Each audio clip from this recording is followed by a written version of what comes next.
ఎంత కోపం వచ్చిందో రాముడికి.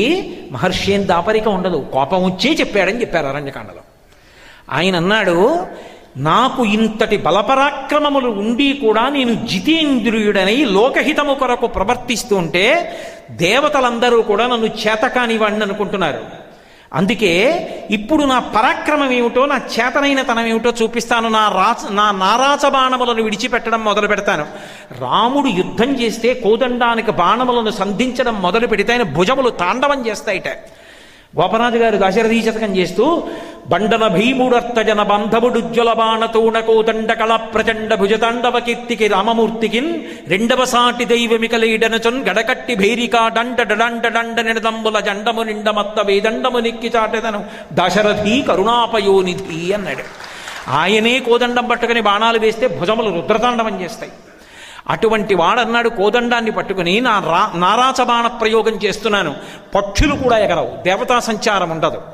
నా సీత ఏమైందో చెప్పలేదు కాబట్టి దేవదానవ గణములతో కలిపి సమస్త బ్రహ్మాండములలో ఉన్న ప్రాణులను సంహారం చేస్తున్నాను. నా అస్త్రములన్నింటినీ ప్రయోగిస్తున్నాను. లక్ష్మణ, ఇప్పుడు చూడు నా తేజస్సు ఏమిటో. దుర్నిరీక్ష్యం, ఆపగలిగిన వాడు లేడు. ఇప్పుడు నా రూపం ఎలా ఉంటుందో తెలుసా? రాముడే చెప్పుకున్నాడు, యథాజర యథా మృత్యు యథాకాలో యథావిధి నిత్యం న ప్రతిహన్యంతే న నిగ్రహోస్మిరా లక్ష్మణ, అనివార్యోస్మి లక్ష్మణ. నేను ఎటువంటి స్థితి అంటే ఇది యథాజర, వృద్ధాప్యం రాకుండా ఎవడు ఆపుకోగలడు? శరీరం ముడతలు పడిపోకుండా ఆపుకోగలిగిన వాడు ఉన్నాడా? ఉండడు. యథాజర యథామృత్యు, శరీరం పడిపోకుండా ఎవడు ఆపుకోలేడు. యథాకాలు, కాలం గడవకుండా ఆపలేరు. యథామృత్యు, మృత్యువు రాకుండా ఎవడు తప్పించుకోలేడు. నిత్యం న ప్రతిహన్యంతే సర్వభూతేషు లక్ష్మణ, సర్వభూతములు ఈ నాలుగింటికి ఎలా వశపడిపోతాయో అలా తథాస్మి, నేను కూడా ఇవ్వాల అనివార్యోస్మి లక్ష్మణ, నన్ను ఆపగలిగిన వాడు లేడు లక్ష్మణ, విడిచిపెడుతున్నాను బాణములు, చూడు ఇప్పుడు నా ప్రతాపం ఎలా ఉంటుందో అన్నాడు. చూశాడు లక్ష్మణస్వామి, ఒక్కసారి వచ్చి కాళ్ళ మీద పడిపోయాడు.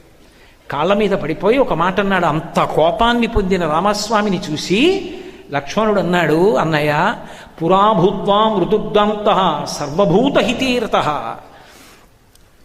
అటువంటిది ప్రకృతిం హాతుమర్హసి, అన్నయ్య నువ్వు ఇటువంటి పని చెయ్యొచ్చా? నీకు లోకంలో ఒక కీర్తి ఉంది. ఏమిటి ఆ కీర్తి? సర్వభూతహితుడు అని పేరు. సమస్త భూతముల యొక్క క్షేమాన్ని కోరుకుంటావని.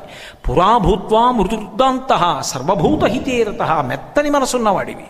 అటువంటి వాడివి నిత్యం నువ్వు అటువంటి వాడివి క్రోధవశమాపన్న, నువ్వు క్రోధానికి వశపడిపోయి వాళ్ళ కోపానికి వశపడిపోయి ప్రకృతిం హాతుమర్హసి, నీ యొక్క స్వభావాన్ని పోగొట్టేసుకుంటావా? కోపానికి వశపడిపోతావా? రాముడు కోపాన్ని తన అదుపులో ఉంచుకున్నవాడు సర్వభూతములను కాపాడతాడని పేరు. ఈ ఒక్క కోపం చేత నీ కీర్తి అంతా మట్టి అయిపోతుందన్నయ్య. చంద్రే లక్ష్మి ప్రభా సూర్యే గతిర్వాయౌ భువిక్షమ, ఇవన్నీ కూడా ఏతత్తు నియతం సర్వం తైచానుత్తం యశాహ. ఎంత గొప్పగా అన్నాడు అన్నయ్య. చంద్రుడంటే కాంతి అన్నయ్య, చల్లదనం. చంద్రే లక్ష్మి ప్రభాసూర్యే, సూర్యుడంటే వెలుతురు, కాంతి. చంద్రే లక్ష్మి ప్రభాసూర్యే గతిర్వాయౌ భువిక్షమ, గాలి అంటే కదులుతుంది, భూమి అంటే ఓర్పు. వాటికి ఎలా పేరుందో నువ్వు రాముడు అంటే గొప్ప కీర్తివంతుడు, అన్ని అవగుణములను విడిచిపెట్టిన వాడని పేరు. పైగా గురువుగారు మనకి నేర్పింది ఇందుకు కాదుగా. ఎవడో ఒకడా తప్పు చేసింది, ఒకడు సీతమ్మని ఎత్తుకుపోయాడు. ఏకస్య నాపరాధేన లోకాన్ హంతు నహార్హసి. అన్నయ్య, ఎవడో ఒకడు సీతమ్మని ఎత్తుకుపోతే లోకాన్నంతటినీ చంపేస్తావా?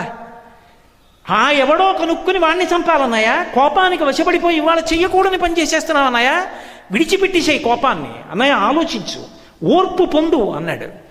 లక్ష్మణ, యుక్తమైన మాట చెప్పావురా, విడిచిపెట్టేస్తున్నాను కోపాన్ని అన్నాడు. అంతే, అది రాముడు అంటే. కోపం వస్తుంది కానీ నిగ్రహించుకుంటాడు, తన అదుపులో ఉంటుంది. మంచి మాట వినపడితే వదిలిపెట్టాడు. లేకపోతే రామాయణంలో ఏమై ఉండేది? ఇవాళ రామాలయం ఉంటుందా, రామనామం ఉంటుందా, రాముడి కీర్తి ఉంటుందా? అదుపు తప్పవలసిన పరిస్థితి వచ్చినా మంచి మాట జ్ఞాపకానికి వచ్చి ఉంచుకుంటాడు రాముడు.